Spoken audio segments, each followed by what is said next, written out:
Imagine that from the day you were born, you had never seen the sky, you had never felt the warmth of the sun or watched the waves of the sea. Instead, you spent your entire life chained inside a dark cave. Your hands and feet were tied, your head could not turn. All you could see was the wall in front of you. Behind you burned a fire. Between the fire and the prisons, people walked carrying status, animals, and everyday objects. Their shadows fell on the cave wall, and the prisoners believed those moving shadows were the whole of reality. They gave the shadows name. They argued about them. They believed they understood the world. Then one day something extraordinary happened. One prison broke free. As he climbed out the cave, at first the bright sunlight hurt his eyes, but gradually he saw the real world: trees, river, mountain, and the sun. He realized that the shadows in the cave were only illusions.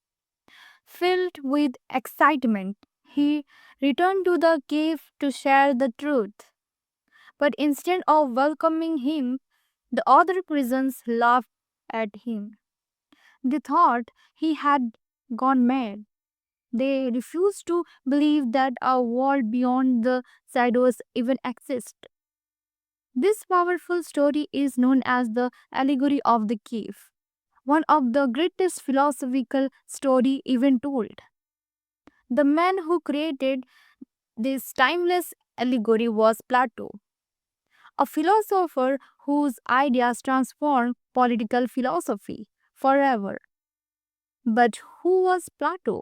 Why did he write this story? And what does it teach us about knowledge, education, justice, and politics? Let's begin the fascinating journey into the life and philosophy of Plato. Who was Plato? Plato was born around 427 BCE in Athens, Greece. He belongs to a wealthy and influential family. During his youth, Athens was facing political instability due to the Peloponnesian War. The greatest influence on Plato's life was his teacher Socrates.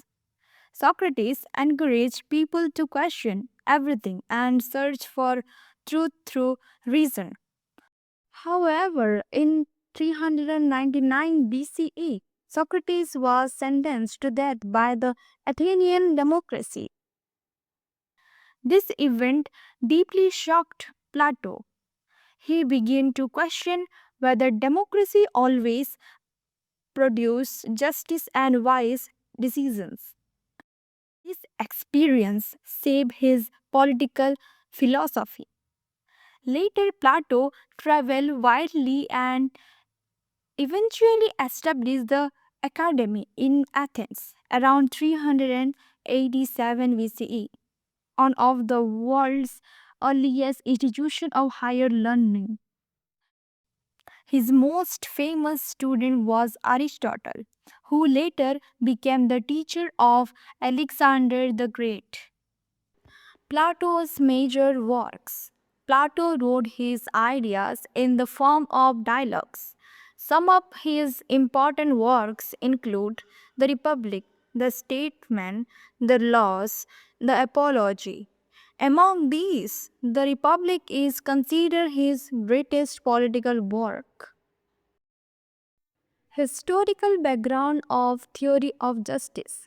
Plato developed his theory in his famous book The Republic, written around 380 BCE. After this time, Athens was suffering from political instability, corruption, and conflict. Plato had also witnessed the execution of his teacher Socrates by the Athenian democracy.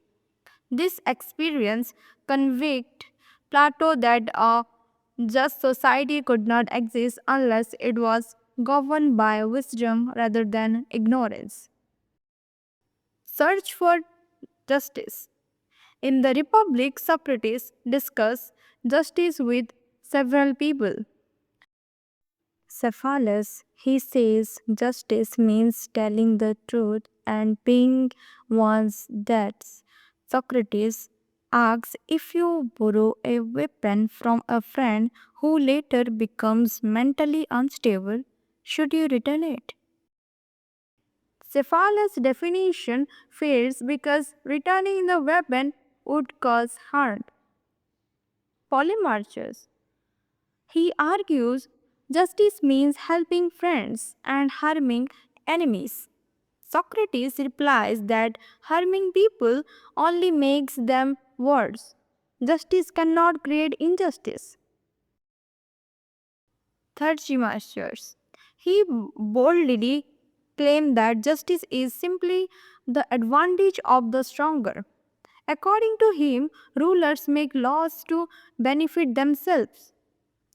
Socrates rejects this idea, arguing that true rulers work for the welfare of those they govern, just as a doctor works for the health of patients. Glaucon and Adeimantus, they challenge Socrates to prove that justice is valuable in itself, not merely because of rewards or punishment. This challenge leads Plato to present his own theory of justice. Plato's theory of justice. Plato believed justice is harmony. Justice is not merely obeying laws or treating people equally. Instead, justice exists when every part performs its proper function without interfering with others. To explain this, Plato compares the human soul with the ideal state, justice in the individual. According to Plato, the human soul has three parts: reason. Reason seeks truth and wisdom.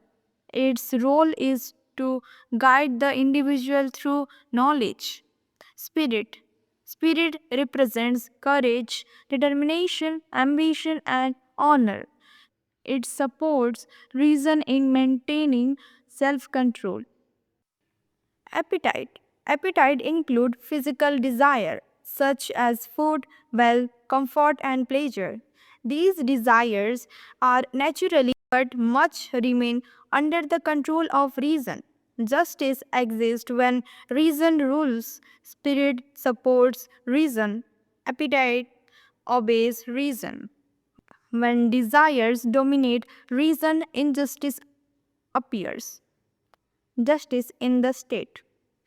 Just as a soul has three parts, the state has three classes: producer, farmers, merchants, artisans, and workers produce goods and service.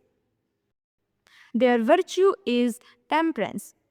Auxiliaries, the soldiers defend the state. Their virtue is courage. Rulers, the rulers govern with wisdom. Their virtue is wisdom. Justice exists when every class performs its own duty without interfering with the duties of others. The four cardinal virtues. Plato identifies four major virtues: wisdom, found in the rulers; courage, found in the auxiliaries; temperance, harmony among all classes through self control; justice, the harmony created when everyone performs their proper role. Justice unites all the others' virtue. Features of Plato's justice. Justice is harmony, not merely law. Every individual performs the duty best suited to their abilities. Justice benefits both individuals and society. Education is essential for creating just citizens. The state should be governed by wisdom. Individual justice and political justice are closely connected. Plato's theory of justice teaches that justice is harmony, balance, and the proper performance of duties. Plato's ideal state. Plato's ideal state, described in the Republic, is a vision of a perfectly just society in which every person performs the role best suited in their abilities.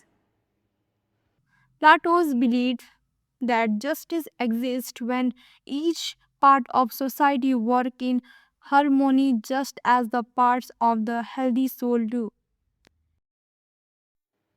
He divided the ideal state into three classes: rulers, the wisest and most virtuous citizens govern. Plato argued that philosophers make the best rulers because they seek truth and the common good rather than the wealth or power. Auxiliaries, they defend the state, maintain order, and enforce the ruler's decisions.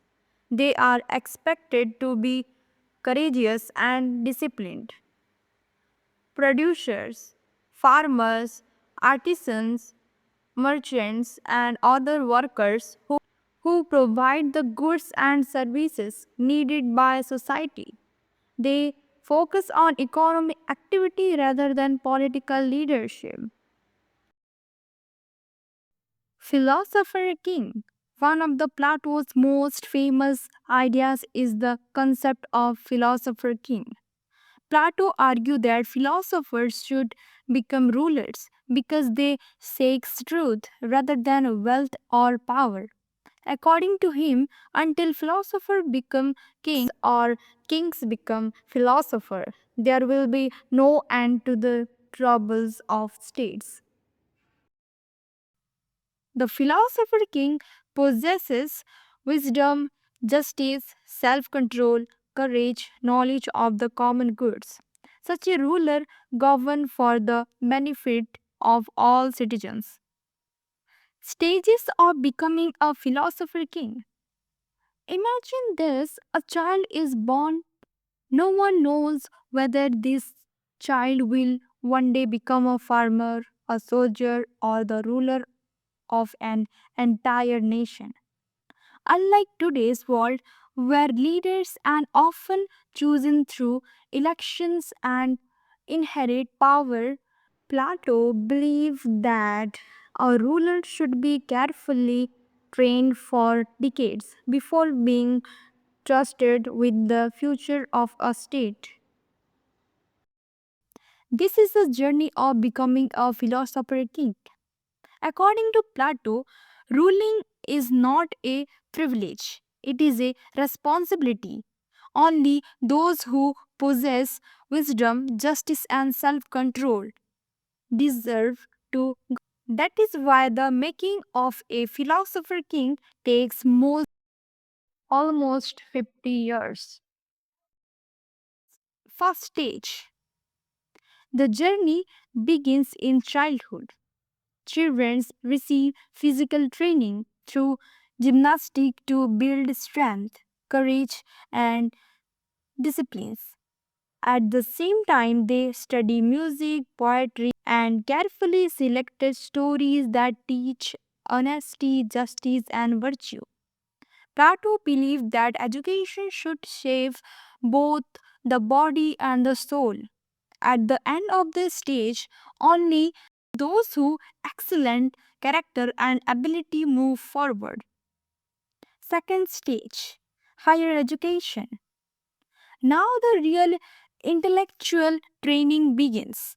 Students study mathematics, geometry, astronomy.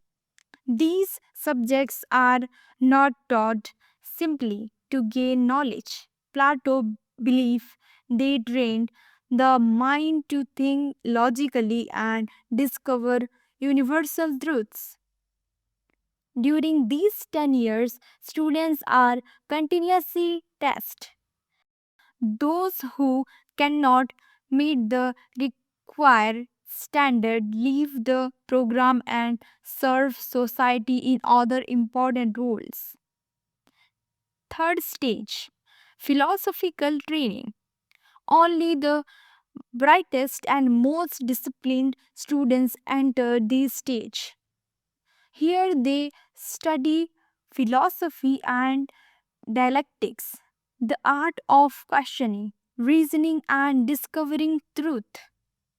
Their goal is to understand the highest reality, which Plato called the form of the good. A future ruler must know what is truly good and just before making decision for society. Fourth stage, practical experience. Knowledge alone is not enough. Future rulers spend 15 years working in public administration, military leadership, and government. They solve real problems, make difficult decisions, and gain practical experience. This stage provides whether they can apply wisdom in everyday life while resisting temptation, corruption, and the desire of the personal power.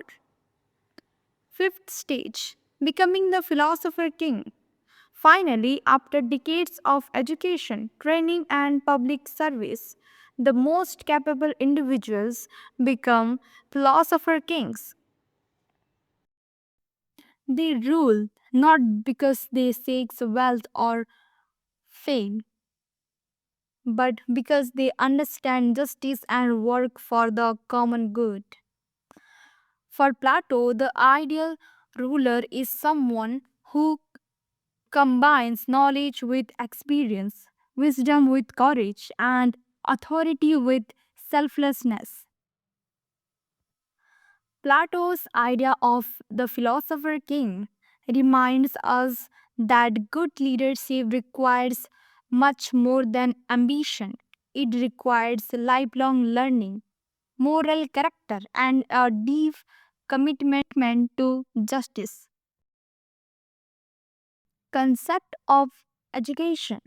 According to Plato, education is not merely the acquisition of knowledge, it is a lifelong process of developing a person's mind, character, and soul so that they become virtuous and capable of servicing society. Key features of Plato's concept of education. Education develops the soul. Plato believed that the soul already possesses knowledge and education helps people discover the truth through reason. Formation of good character. The main aim of education is to cultivate virtues such as wisdom, courage, self discipline, and justice. Preparation of social roles. Education identifies each person's natural abilities and prepares them for the role best suited to them in the ideal state. Training philosopher king. The highest goal of education is to produce wise rulers who govern with knowledge and justice rather than personal interest. Physical and intellectual development. Plato emphasized both gymnastic for physical fitness and discipline, and music for moral and intellectual development. Lifelong process. Education continues through different stages of life, with advanced philosophical training given only to the most capable individuals. For Plato, education is a means of achieving justice in both the individual. For Plato, education is a means of achieving justice in both the individual and the state.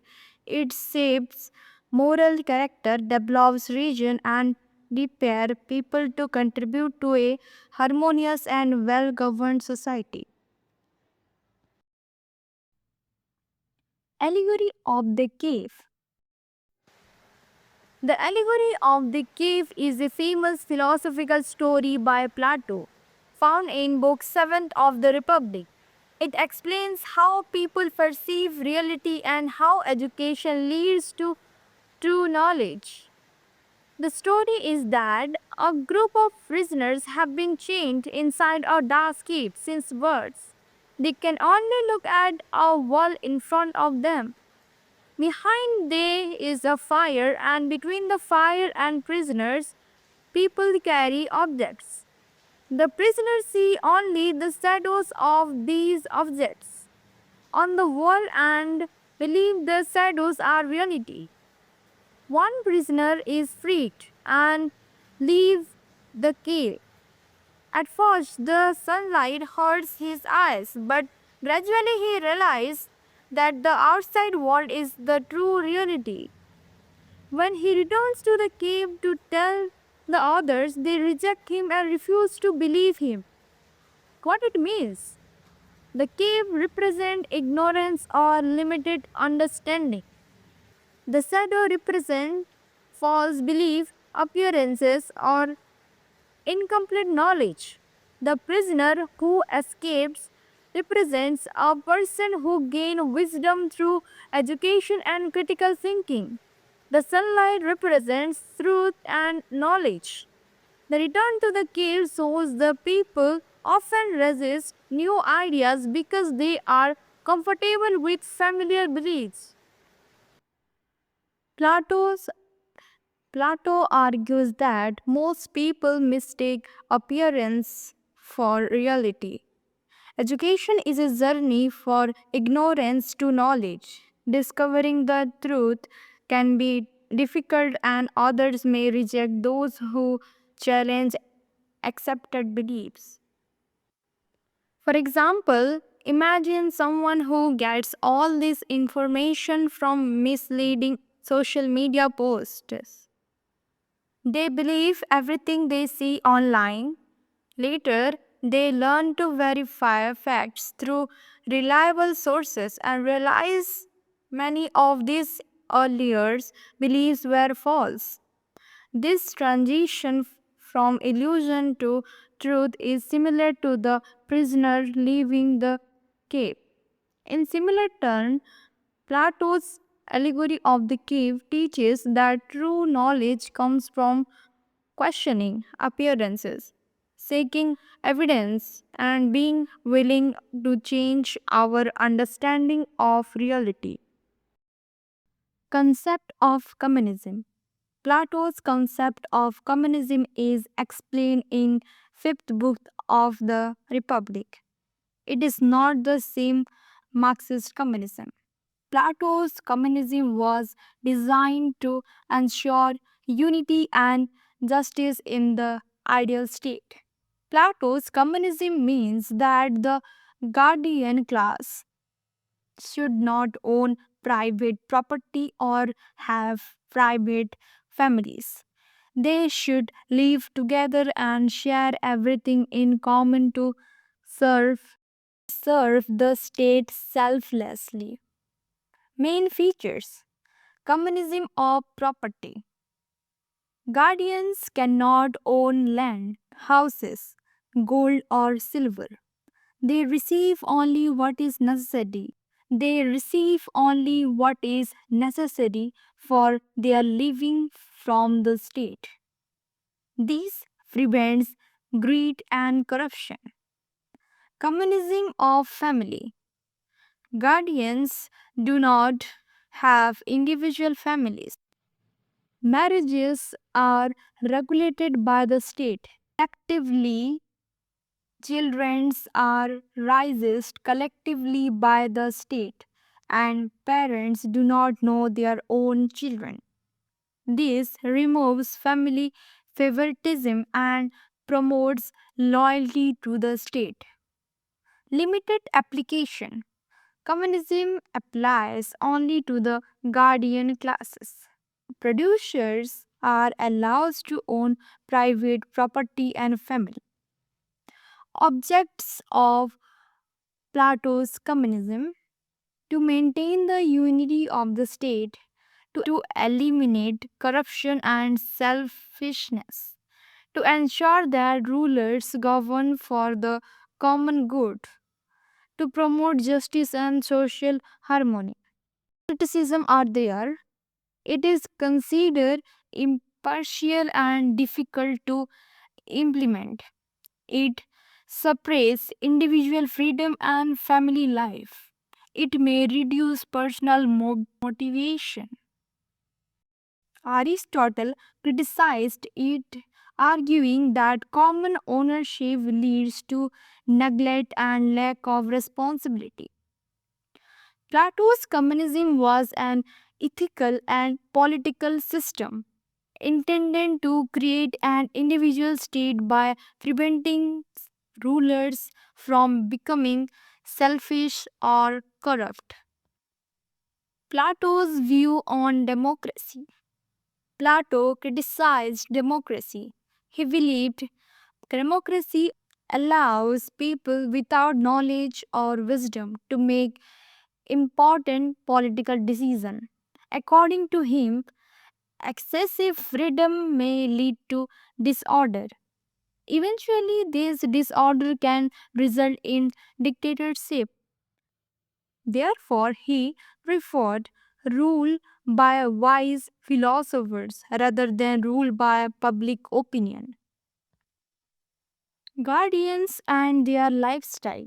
According to Plato, the guardians are the ruling and military class in his ideal state, describing in the Republic. They are responsible for protecting the state and ensuring justice.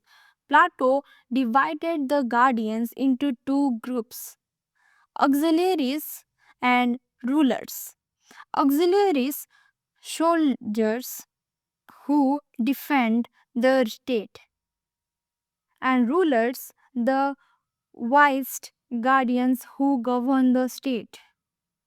Lifestyle of the guardians: simple and disciplined life. Guardians live a modest and disciplined life. They avoid luxury, wealth, and unnecessary comforts. Their focus is on duty and the welfare of the state. No private property. Guardians are not allowed to own land, houses, gold, or silver. They receive only what they need from the state. Common living. They live together in shared bracks. They eat in common dining hall and share daily life. No private family. Guardians do not have private families. Marriage and childbirth are regulated by the state to produce the best future citizens. Children are raised by the state, and parents do not know which children are biologically there. Equal education for men and women. Both men and women who have the required abilities receive the same education and training.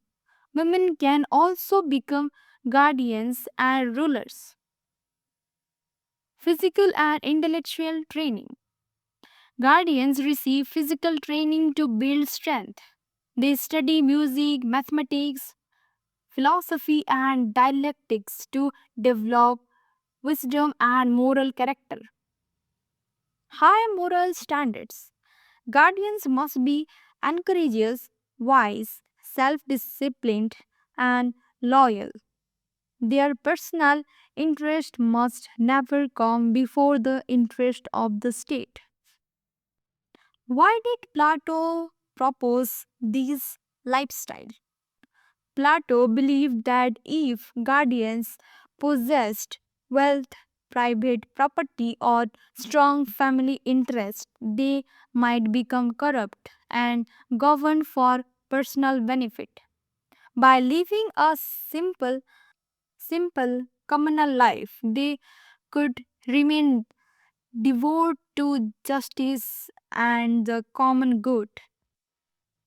For Plato, the guardian's lifestyle is based on discipline, communal living, absence of private property, equal education, and complete dedication on the welfare of the state. Criticism of Plato's guardians and their lifestyle. Unrealistic ideal. Critics argue that Plato's model is too idealistic and difficult to implement in real societies. Denial of individual freedom. Guardians cannot choose their own profession, own property, or decide whom to marry. Abolition of family. Plato's proposal to abolish the private family for guardians is considered unnatural and harmful to emotional development. Communism of property. Preventing guardians from owning private property may reduce motivation and ignorance the importance of personal rights. Authoritarian tendency. Giving averse Giving absolute power to the small group of guardians may lead to dictatorship instead of justice. Lack of democracy. Ordinary citizens have no role in choosing their rulers, which conflicts with modern democratic principles. State control over personal life. The state's control over marriage, childbirth, and child rearing is seen as excessive interference in private life. Risk of risk of absence of power. Even well-educated guardians may become corrupt as there is no guarantee that philosophers will always rule justly. Class division. Dividing society into rigid classes limits social mobility and may create inequality. Neglect of human emotion. Plato emphasized reason over emotions, but critics argue that love, family, and personal relationship are essential for a fulfilling human life. Plato's concept of guardian aims to create a just and corruption free state. However, it has been criticized for being idealistic, authoritarian, anti democratic, and for restricting individual freedom and family life, making it difficult to apply in modern society. Criticism of Plato. Despite his greatness, Plato's ideas have been criticized. Many scholars argue that his ideal state is unrealistic. Philosopher King may become authoritarian. His rejection of democracy ignores citizens' rights. The division of society into rigid classes limits social mobility. His ideas about family and property are impractical. Karl Popper even described Plato as one of the intellectual foundation of totalitarianism. However, supporters argue that Plato's purpose was to search for justice rather than create a practical constitution. Contemporary relevance. Even today, Plato remains highly relevant. His emphasis on ethical leadership reminds us that politics should serve that public interest. His focus on education highlights its importance in creating responsible citizens. His concern about corruption, incompetence, leadership, and the misuse of power continue to influence modern political debates.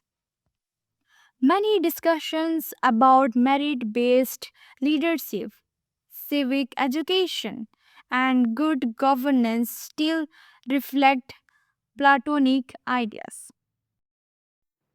Plato was one of the greatest philosophers in human history. His ideas on justice, education, morality, and political leadership transformed political philosophy forever. Although many of his propos- Although many of his proposals are considered idealistic, his search for truth and good governance continues to inspire students, scholars, and political thinkers around the world. Understanding Plato is not merely about studying ancient Greek, it's about asking timeless questions. What is justice? Who should govern? Can education create better citizens? And how can we build a society based on wisdom rather than power? These questions remain as important today as they were more than 2000 years ago. Thank you for watching. If you found this video helpful, do not forget to like, share and subscribe to my channel.